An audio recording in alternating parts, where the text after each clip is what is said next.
boa tarde. Hoje vamos continuar nossa aula sobre o assunto de ovos, que nós já iniciamos na semana passada e hoje vamos dar continuidade a este assunto, que vocês perceberam, né? É um assunto bastante extenso aí. Então, na semana passada já falamos o que são os ovos, sua definição, né? A sua importância, como é o consumo dele no Brasil e no mundo, né? E agora a gente falamos também das suas propriedades nutricionais, né? Sensoriais. E hoje vamos começar a partir aqui das propriedades dos ovos e dos seus componentes. Lembram? Casca, clara, gema, né? Vamos entender aí os principais componentes que existem dentro desse ovo, certo? Pensando que toda vez que nós utilizarmos a denominação ovo, certo? A gente já subentende-se, segundo a legislação, de que é ovo de galinha, tá? Toda vez que eu quiser aí me referir a um outro tipo de ovo, daí eu falo ovo de e dou o exemplo, ok? Bom, gente, os principais componentes aí, né, do ovo, pensando primeiro nas suas proteínas, tá? Então, vocês já viram que o ovo, né, ele é rico em nutrientes e pensando, né, principalmente na clara do ovo, nós vamos ter proteínas que se destacam aí. Coloquei as três mais importantes para vocês: a ovomucina, a ovoalbumina, talvez a mais conhecida, tá? E a lisozima, que já comentamos sobre ela, né? Vocês já vão lembrar. A ovomucina, gente, a ovomucina está presente na clara do ovo, ela é resistente ao calor, tá? E a ovomucina que é a responsável por dar a viscosidade à clara.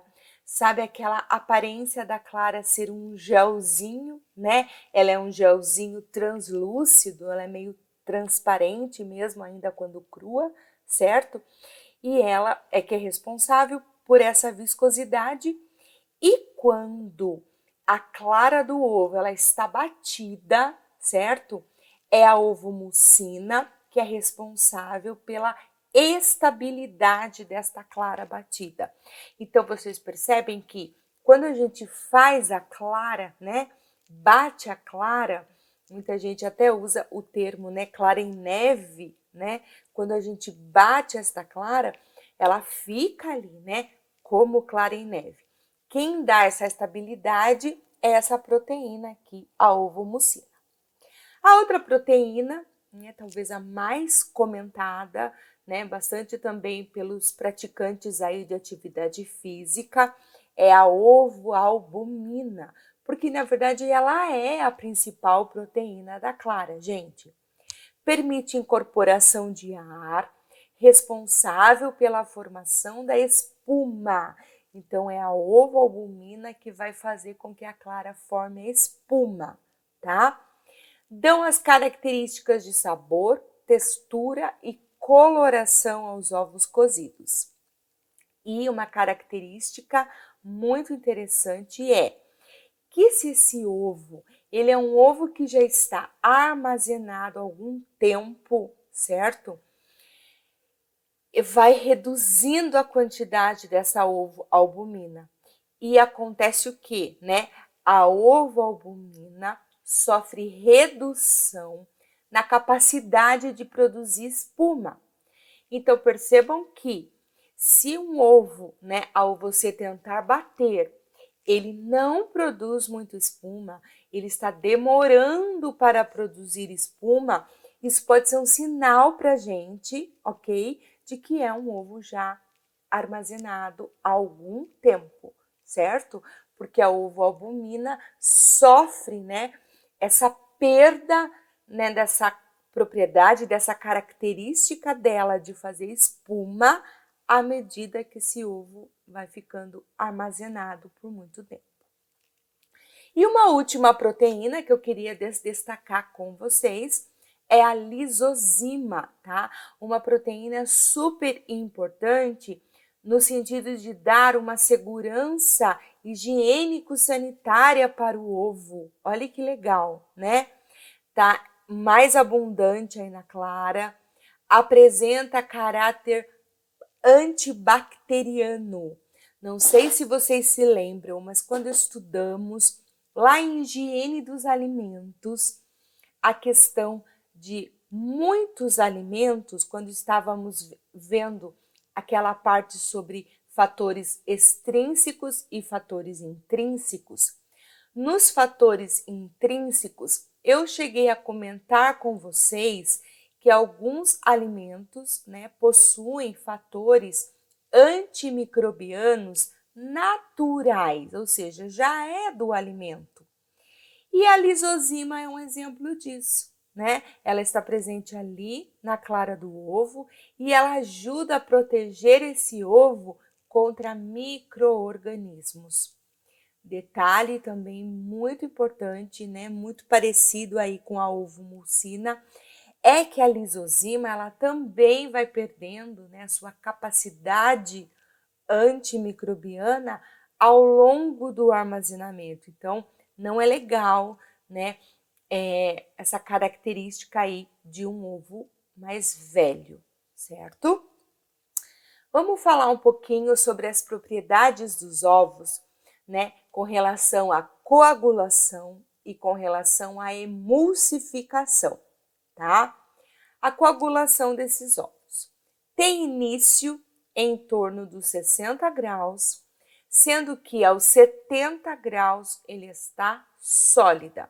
Então, as suas proteínas se coagulam, vocês percebem que a clara do ovo ela endurece, né, sob a ação do calor, da cocção, tá? Então, pensem que uma temperatura segura aí é acima de 60 graus, certo? Porque essa coagulação começa, né?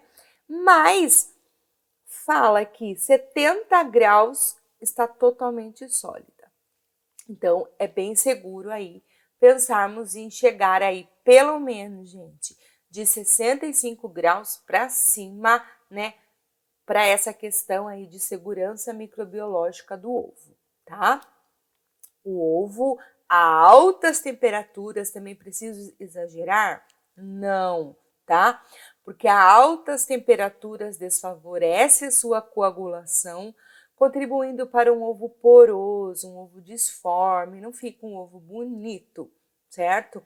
Então também não adianta, né? Eu queria, mas vou querer chegar lá a 100 graus. Não vai ficar um ovo legal, tá? Não é necessário, né? Perde a característica do ovo. Isso que eu quero comentar com vocês.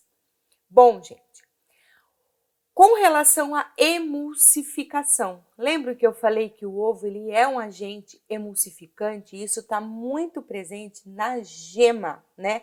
O que é esse agente emulsificante, gente? O que é alguma coisa que seja, né, utilizado como emulsificante?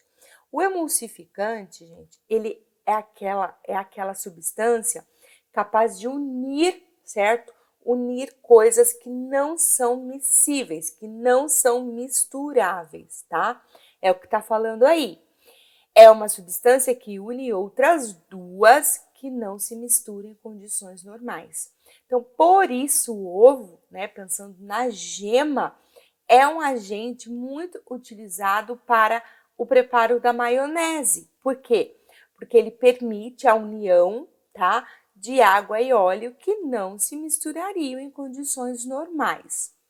Problemas aí, não usarmos a gema crua, né? Para isso, existe a saída hoje da busca pelos ovos industrializados, no caso, os ovos pasteurizados, onde eu tenho só a gema, por exemplo, tenho só a clara, tenho clara e gema, tá? Então, com relação a isso, a gente acaba ficando bem seguro, tá? Bom, galera, vamos pensar um pouquinho na formação da espuma da clara, tá? Olha que legal, né? Vocês já sabem que a clara do ovo, ela tem a propriedade de formar a espuma. E o que é interessante é vocês perceberem que essa espuma, ela também possui estágios, tá? Isso o pessoal da culinária, os culinaristas, o pessoal da gastronomia, né, tem que dominar muito bem, porque eles dependem, né, de que espuma eles querem, pensem assim comigo, para daí dar, né, a consistência que eles precisam para aquela preparação, tá? A característica da clara de produzir espuma, né, é muito legal, porque confere leveza e crescimento para diversas preparações. Então, na culinária, né, é muito interessante essa propriedade da clara em produzir espuma. Cito para vocês aí 4 estágios da espuma, tá? Que a Pro retirou dos livros, ó. Primeiro, espumante. Segundo, espuma macia. Terceiro, espuma dura. E quarto, espuma seca, tá? Então, seriam os 4 estágios conhecidos aí da espuma da clara. Espumante primeiro. Estado líquido transparente com bolhas de ar grandes. Então, quando começo a bater, né, aquela clara ali, ela ainda está transparente e forma grandes bolhas aí de ar. Segundo grau de espuma, para vocês conhecerem, espuma macia. Picos pouco firmes, bolhas menores, mais esbranquiçada, aparência brilhante e úmida ainda, tá? Já tá começando, né, aquela clara mais grossinha. Espuma dura, terceiro estágio, picos firmes, bolhas bem menores, muito brancas. Já percebem que não vai mais, ela vai saindo do translúcida, tá? E ela fica firme na tigela. Então, quando você vira a tigela, né, ela não escorre da tigela. E o último estágio, olha como já é o nome dela, espuma seca, tá? Sem brilho, muito branca, rígida, dura, como se fosse, né? E ela acaba até ficando quebradiça na espuma seca, tá? Tem uma foto, depois vocês olhem aí com mais carinho, né? Os estágios aí da espuma, certo? Que é onde eu tô passando aqui por vocês. Bom, tem uma coisa muito legal que eu vou ler aqui para vocês, né? Falando sobre essa questão da espuma, aqui no livro Técnica Dietética, da Domene, que é um livro também que eu uso bastante para as nossas aulas. Vou ler aqui para vocês. Olha que legal. O batimento das claras deve ser feito em utensílios secos e sem a mistura de qualquer ingrediente. Então, seria interessante e correto, sempre que formos bater a clara, né, pensarmos em utilizar o utensílio bem seco. E, se possível, não misturar com a clara nenhum ingrediente. Porque nesta tabelinha que vocês estão vendo aqui no slide, vocês vão ver que a ação, né, que a mistura da clara com outros ingredientes, como açúcar, sal, gordura, água e tudo mais, vai alterar a minha clara, tá? Pode mudar aí a questão da minha clara, tá? Então, olha que legal.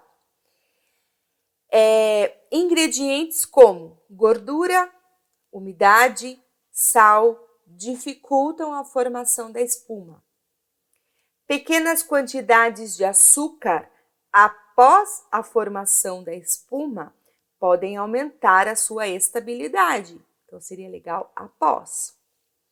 Para a formação de espuma de gemas, o acréscimo de gordura, como a manteiga ou açúcar, facilita o processo. Agora, não pensando na clara, pensando na gema.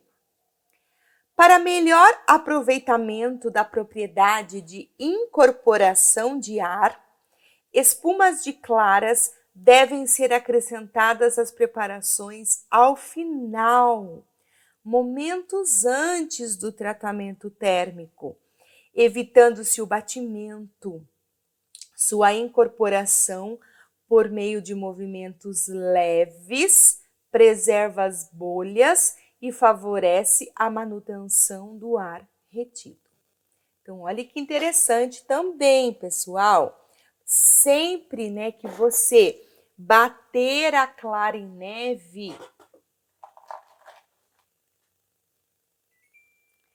sempre que você bater a clara em neve e precisar acrescentar, né, esta mistura à preparação, olha que legal, fazer isto, né, ao finalzinho da preparação, momentos antes de sofrer um tratamento térmico. E ainda, né, ter o cuidado de misturar com movimentos leves, evitando bater daí. Para quê, né? Para que incorpore, né, essas bolhas de ar e ajude nesse crescimento, certo? Então, ter muita, não é mito, né? Essa delicadeza com a clara batida, né, depois, na hora de incorporá-la à massa. Isso é verdade, tá? Então, aqui, né, olha que legal, a clara batida pode aerar até 3 vezes o volume da clara não batida. Então, olha como ela aumenta, olha como ela incorpora ar, tá? A qualidade do crescimento e a estabilidade da espuma estão relacionadas com o frescor. Então, pense em claras de ovos frescos, tem a ver, certo? Também a temperatura e a temperatura. Assim, ovos frescos e a temperatura ambiente proporciona melhores resultados. Outra coisa também que nós aprendemos aqui na aula, né? Vou ter que manipular os ovos, depois eu falo isso mais lá na frente novamente. Retirar eles um tempinho antes de usar, né? Pensando aí no pré-preparo, retirar, tá? E deixar ele a temperatura ambiente. Isso ajuda, melhora, né, essa utilização desse ovo, essa formação dessa clara. Então, é interessante isso. Então, ovos frescos e também a temperatura ambiente são mais ideais para a gente utilizar, tá? Daí eu coloco para vocês, né, algumas interferências quando a gente utiliza outros produtos batidos ali junto com a clara. Então, um exemplo aí quando eu uso gordura, né? Pensando aí num óleo, numa margarina, numa manteiga, tá? Exemplos aí de gordura. Diminuição da estabilidade e perda de volume. Então, talvez ela não permaneça tanto como na consistência de espuma e diminui o volume. Ácido. Exemplo aí um vinagre, né? Um limão que a gente pode pôr nessa clara. Aumento da estabilidade com aumento de tempo de volume. Pode ser bom. Sal. Aumento da esponjação com aumento no tempo de batimento. Então, o sal faz a gente ter que ficar batendo muito essa clara, tá? Então, não deve ser adicionada no início do batimento. Água. Não é legal, né? Vimos ali pôr em ambientes, em utensílios secos. Aumento do volume, com perda da estabilidade e aumento no tempo do batimento. Também não deve ser adicionada no início do batimento. E o açúcar também não é legal. Olha lá, aumento da estabilidade, mas com perda de volume. Então, não dou uma clara, né? Com bastante espuma, volumosa, tá? Aumento do tempo do batimento também não é legal.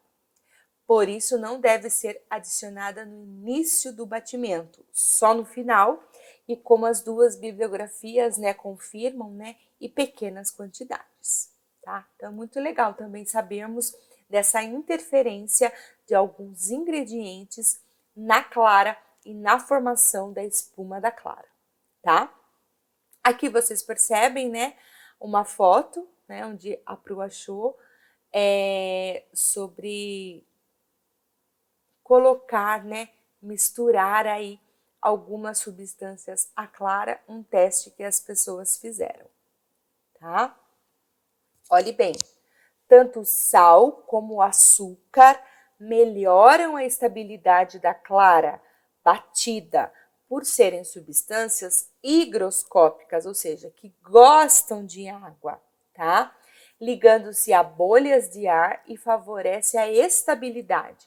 Quando eu falo que favorece a estabilidade, gente, é que mantém essa clara, né, com esse aspecto de batida por mais tempo, tá? Mas, por outras razões, por exemplo, aumenta o tempo de batimento da clara, isso daí já não é legal, tá?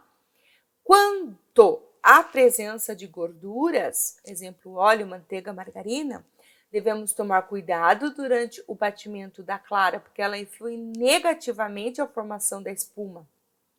Mas posso incorporar a clara que já bati, sem prejuízos à sua funcionalidade.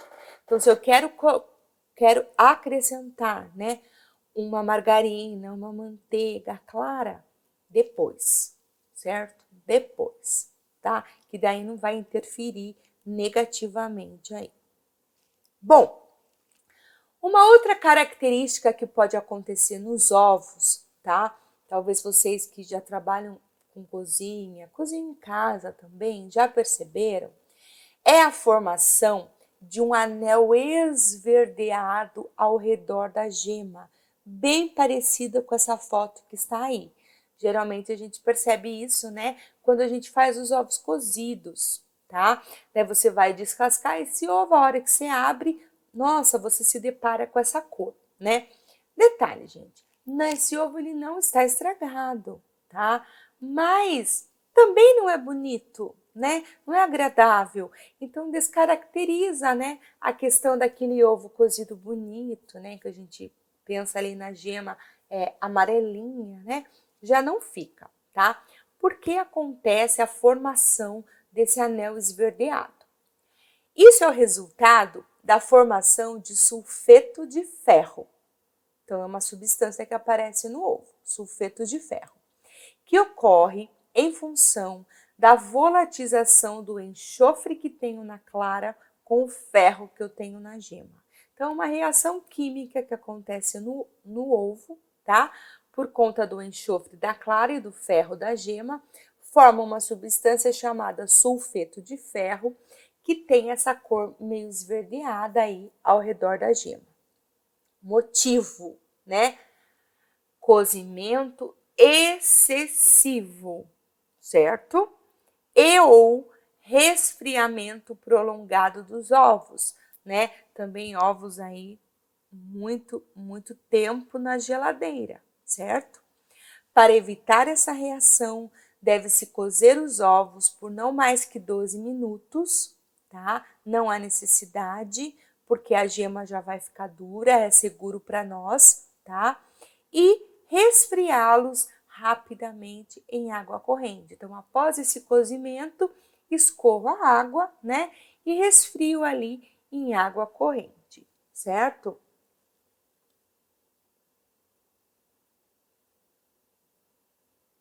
Olha que legal, né? Vou ler uma coisinha sobre esse assunto que está aqui no livro aqui também. Se nós utilizarmos a fervura, né, a água fervendo, né, para cozinhar esses ovos, tá? Deve-se considerar 4 minutos contados a partir do momento em que a fervura é reiniciada após a colocação do ovo. Então, eu posso até deixar ali o ovo com a água, né? A fervura começou, devo contar 4 minutos, certo? Por isso que aí trabalha, né, com esse tempo de 12 minutos, desde o momento que a gente coloca os ovos para cozinhar, tá? Mas abriu a fervura, eu tenho que deixar aí pensar em 4 minutos nesses ovos, nessa água fervendo, certo? Uso culinário dos ovos. Nossa, né? Demais, muito jeito, né, de utilizar aí os ovos, tá? Uma das coisas que nós estamos vendo é a questão aí das apresentações que vocês estão fazendo sobre preparações, né, com os ovos ou que utilizam ovos. A gente já viu aí pelo menos 12 tipos de preparação de uso culinário nos ovos, tá? Pensando um pouquinho, gente, em como escolher estes ovos, né? Será que existe maneiras, jeitos, técnicas, né, de selecionar esses ovos? Sim, tá? Escolher os ovos com casca íntegra, sem manchas, não devem ter trincas, por isso a casca tem que estar íntegra, porque essas trincas podem facilitar a contaminação interna, tá? Ovos sofrem modificações ao longo do armazenamento. Então, por isso que os ovos podem ficar velhos ao longo do armazenamento, gente.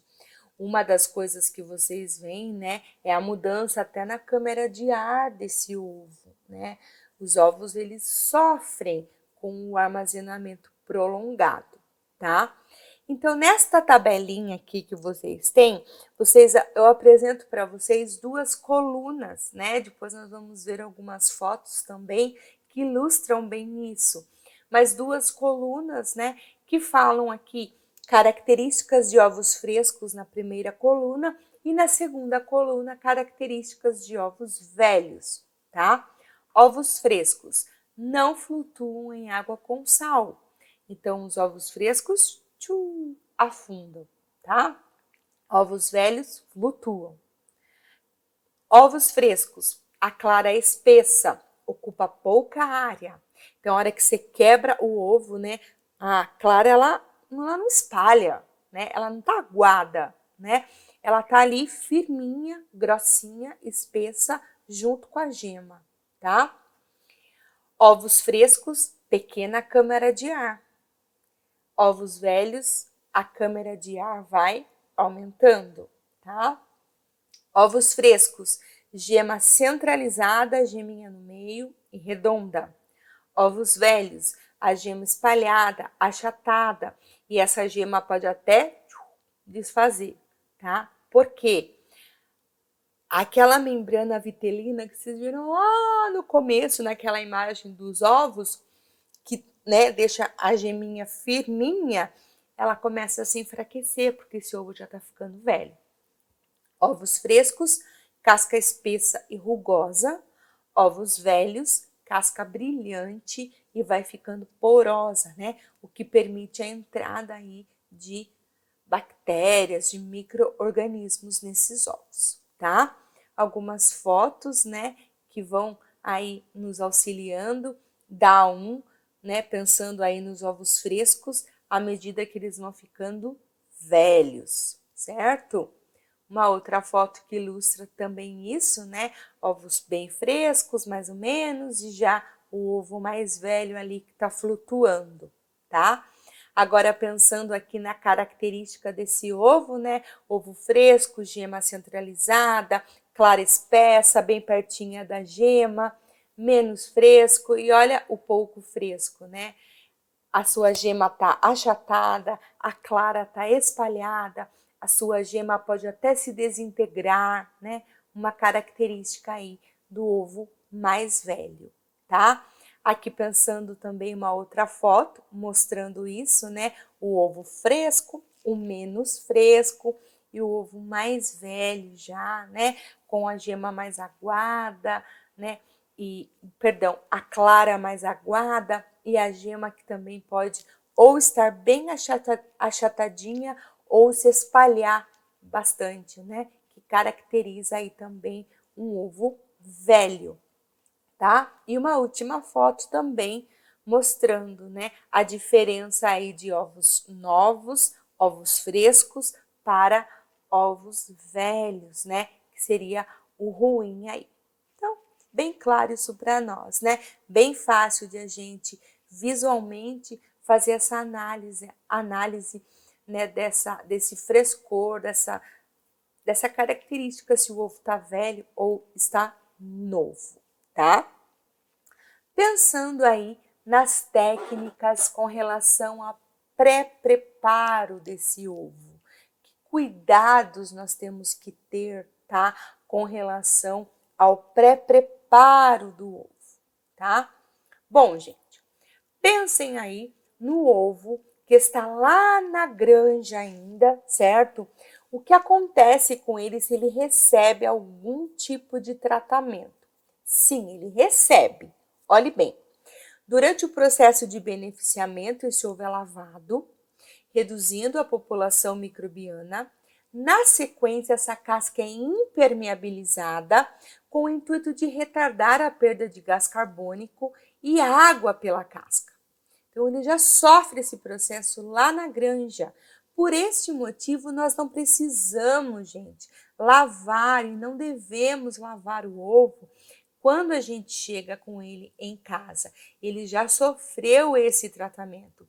E à medida que a gente, vamos supor que eu chegasse e lavasse esse ovo, você está tirando, né, um pouco dessa impermeabilização que esse ovo já sofreu, tá?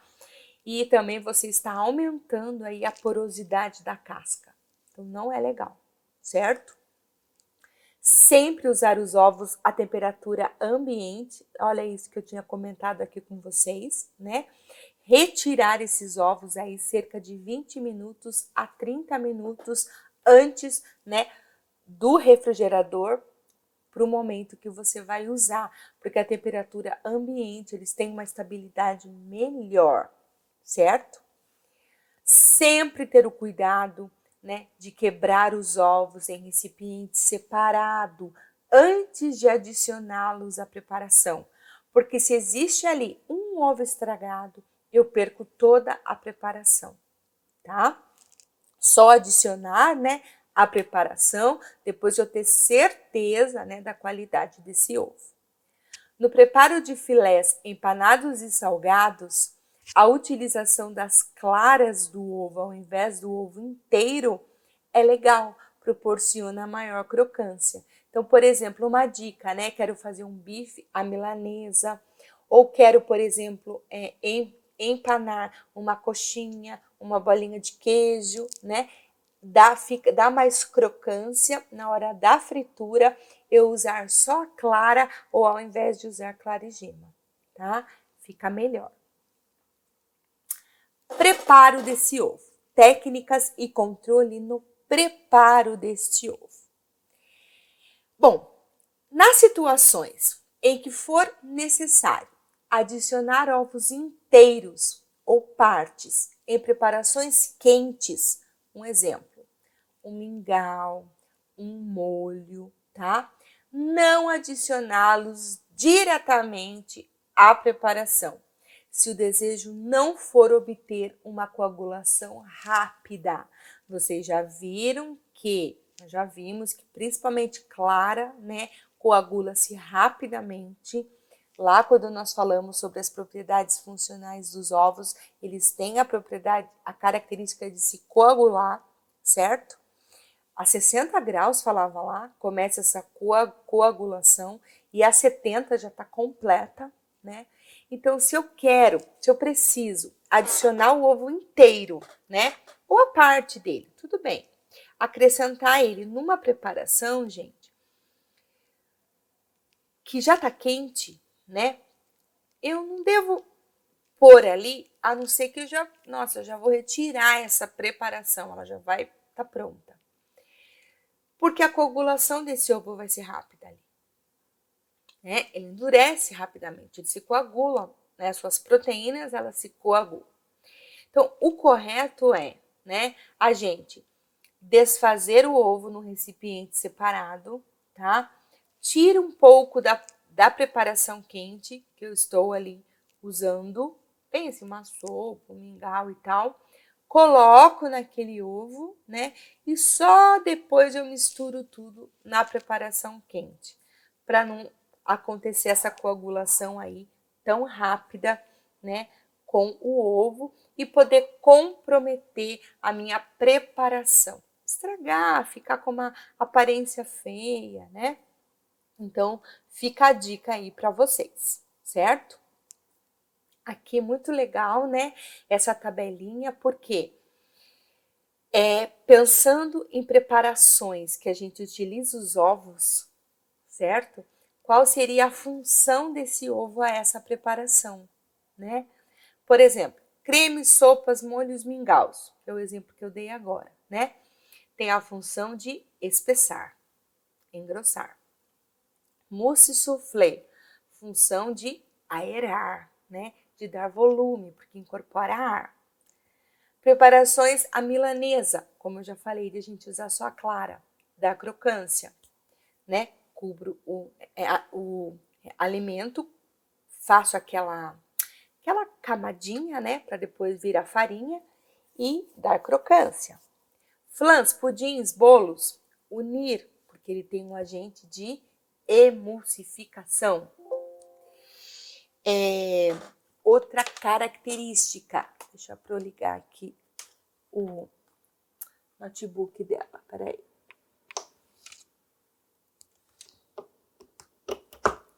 Pronto, acabando a bateria. Outra característica, né? Tortas, superfícies de pães, a gente não pincela a gema, né? É de dar brilho, ficar lindo, né? Sabor, conferir cor, tá? A gema tem cor, né? Sorvetes, molhos, maionese, emulsificar, unir. Recheios, dar liga. Tortas e pastéis, para fechar, para vedar, sabe a sensação de colar, né? E o ovo inteiro ralado picado para decoração. Nós mesmos temos visto algumas fotos aí, vocês em aula comentaram comigo das forminhas, né? Ovo formato de coração, ovo formato de estrelinha. Ai, coisa mais linda, né? A gente também pode utilizá-los aí para decorar, certo? Algumas fotos, né? Complementando aí toda essa parte de apresentações que vocês fizeram em aula, né? Das formas de preparo dos ovos e nas utilizações desses ovos, né? Em preparações, percebam quanta coisa dá pra gente fazer, né? Como fica bonito, como enfeita, né? E como os ovos são importantes na culinária, gente, né? Como ele é um alimento versátil, né? Assim, preço em conta, versátil, né? Vocês falaram sobre os ovos cozidos. Olha que bonito quando ele não fica, né, com aquele anel esverdeado, né? Fica uma aparência linda aí, né? A questão aqui do ovo cozido, se detalhar ao tempo, né? Lembram? 12 minutos é um tempo super legal, tá?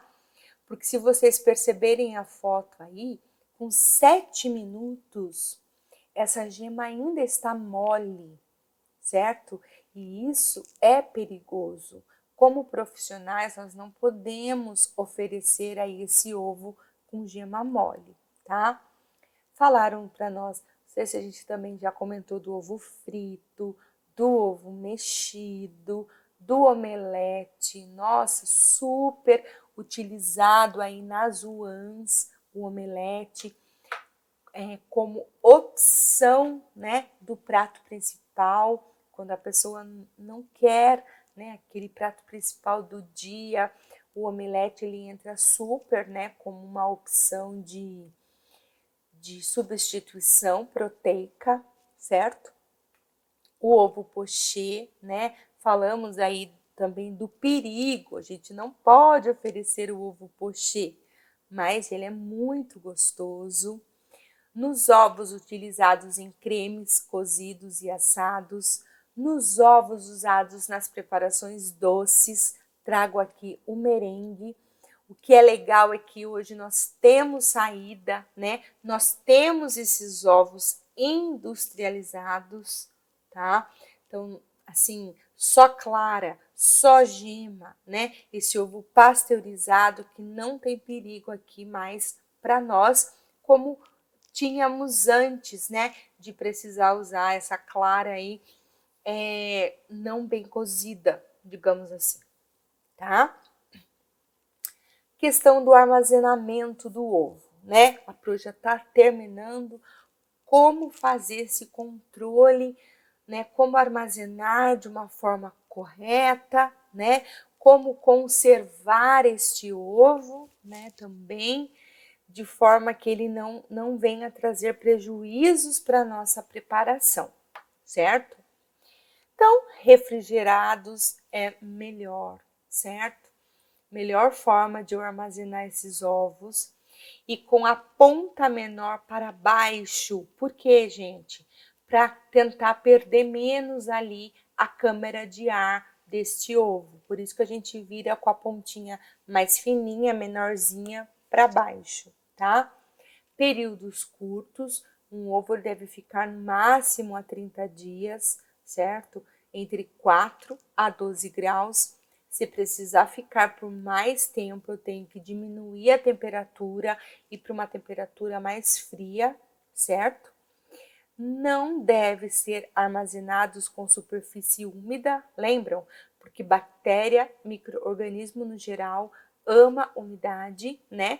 E a casca do ovo já é porosa, então não devo, né, ter contato com umidade, com água. Na nossa casa, pensando como orientar as pessoas no armazenamento doméstico com relação aos ovos, certo? Não colocar na porta do refrigerador. As geladeiras mais atuais nem tem vindo mais, né, com essas forminhas aí dos ovos, né, que vinham antigamente na porta do refrigerador. Por que não na porta? Porque pense que a porta, né, aquele lugar que a gente está sempre mexendo, a gente abre, fecha e tal, e isso permite muito uma oscilação de temperatura, né, dos alimentos que ficam ali na porta, tá? Então, não é interessante, porque eu preciso manter esse ovo refrigeradinho, 4 graus, tá? E outra coisa, né? Esse movimento de abrir e fechar a porta, né? Posso causar ainda também o trincamento, né? Dessa casca, desse ovo, às vezes nem perceber, tá? Bom, como os ovos absorvem odores também, devido à sua casca ser porosa, não é recomendado o armazenamento simultâneo junto com outros alimentos que possam, né, passar cheiro, odor para esse ovo, certo? Como frutas cítricas, cebola, o alho. Então é interessante eu pensar até, né, numa vasilha, num recipiente, né, de plástico que eu possa lavar, higienizar, secar bem para colocar estes ovos, certo? Existe, né, a nossa legislação que vocês já conhecem, a CVS 6, e ela tem um capítulo que ela vai falar sobre a comercialização, a estocagem dos ovos, né? É interessante sempre nós termos a CVS para consultar, tá? Proibido ovos com vendas de casca rachada, verificar como eles estão estocados, longe de calor, né? Limpo, fresco, prazo de validade. Se eu precisar deixar o ovo à temperatura ambiente, é permitido? É, mas olhe como reduz, né? Vai para 7 dias, certo? Essa validade dele, pensando que na geladeira valeria aí 30 dias, certo? Existe também uma resolução, a RDC, que a gente chama, número 35, de 17 de junho de 2009, que fala sobre obrigações, sobre informações obrigatórias que tem que estar aí no rótulo dos ovos, tá? Fala assim, ó, o consumo deste alimento cru ou mal cozido pode causar danos à saúde. Manter os ovos preferencialmente refrigerados. Então, se vocês forem responsáveis pela rotulagem desse ovo, né, se atentar em colocar essas informações no rótulo desses ovos, tá? E por fim, aí, pensar na condição higiênico-sanitária destes ovos, né? Que cuidados, tá? Bom, ovos e outros produtos, no máximo a 10 graus por 7 dias. Então, pense, gente, eu ainda confio, né, que na geladeira dá para ficar por 30 dias, certo?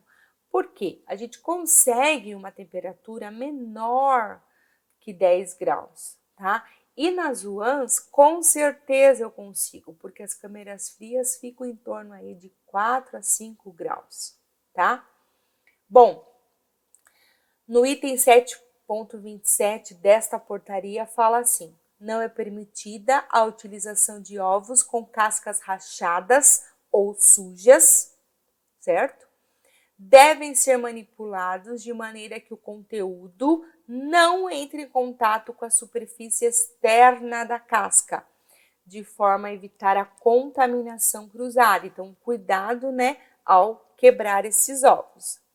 São proibidas, isso é muito importante, são proibidas preparações em que os ovos permaneçam crus ou mal cozidos.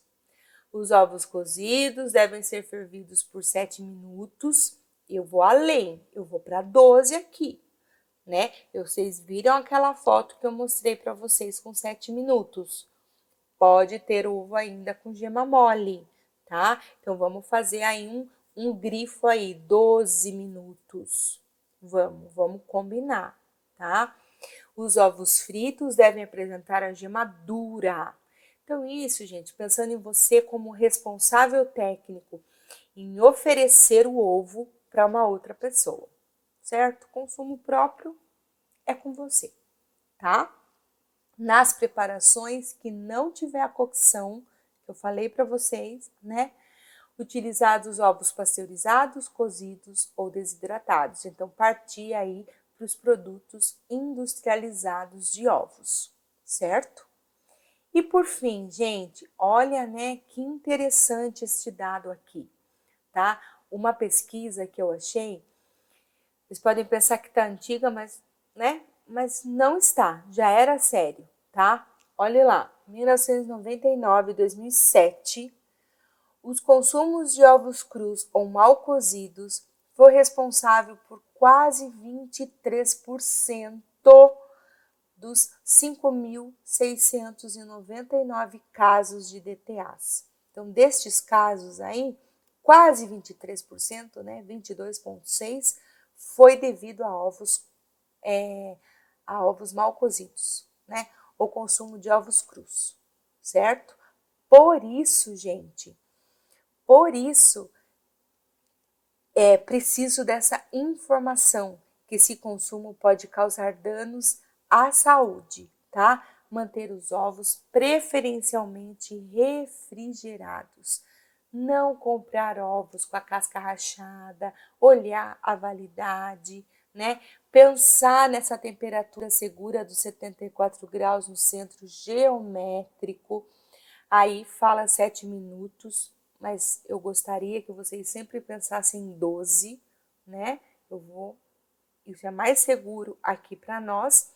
E se eu precisar usar essas gemas ou esses ovos para outras preparações, como uma gemada, um creme e tal, ovo pasteurizado ou em pó.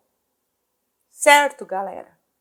Acredito eu, né, que tenha ficado muito bem dado aí e esclarecido para nós o assunto ovos, tão importante na técnica dietética.